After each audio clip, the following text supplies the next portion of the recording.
So hello dear student, কেমন আছো? I hope প্রত্যেকে শুধু ভালো নয়, ভীষণ ভালো আছো। স্ক্রিনের ওপর একটা কোশ্চেন দেখা যাচ্ছে। যে কোশ্চেনটা কি বলেছে দেখো, একটি রেডিও 900 টাকায় বিক্রি করে 75 টাকা লাভ হলো। কি বললাম? একটা রেডিও 900 টাকায় বিক্রি করে 75 টাকা লাভ হলো।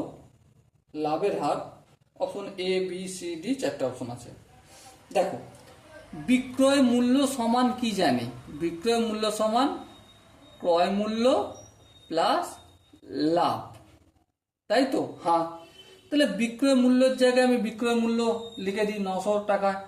হ্যাঁ, এই যে লাভ হয়েছে ক টাকা দেখো তো, 75 টাকা। সমানের অপোজিট দিকে পাঠালে মাইনাস হয়ে যাবে, -75 ইকুয়াল টু ক্রয় মূল্য পেলাম। তাহলে আলটিমেট ক্রয় মূল্য কি হলো? 825 টাকা হলো আমার ক্রয় মূল্য। বলো, বোঝা গেল কি? আই হোপ বোঝা গেল।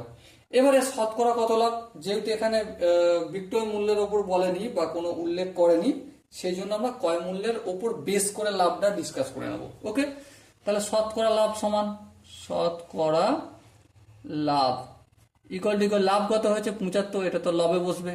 হরেকে বসবে যার সাথে কম্পেয়ার করা হবে, 825 ইন্টু 100%, তো অটোমেটিক হবেই। দেখো, যদি আমি 25 দিয়ে কাটাকাটি করি, 25 এক 3 25-এ 100, আর এটা 25 একে 3 25-এ 75, 76, 77, 78, 79, 80, 81, 82, 7 7 5 75, ফের 3 3 একে 3 3 11 33, তাহলে কত পেলাম?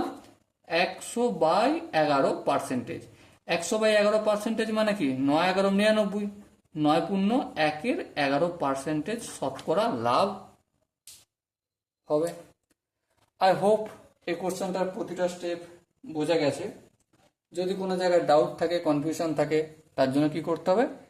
কমেন্টে অতি অবশ্যই জানাতে হবে। ওকে, সো দেখা হচ্ছে পরবর্তী একটা সুন্দর ধামাকাদার কোশ্চেন নিয়ে। ততক্ষণ পর্যন্ত ভালো থেকো, সুস্থ থেকো এবং জয় হিন্দ।